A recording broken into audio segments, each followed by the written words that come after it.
Sikat kayo. Ayan guys, nandito kayo, bumalik kami, daytime naman.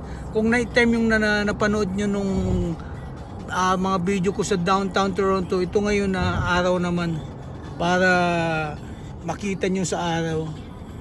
Ayan o, share ko lang sa inyo guys.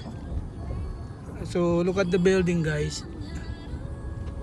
Ayan, ito yung maganda dito sa downtown Toronto. Ayan. Yung mga building oh, mas matindi pa sa Makati.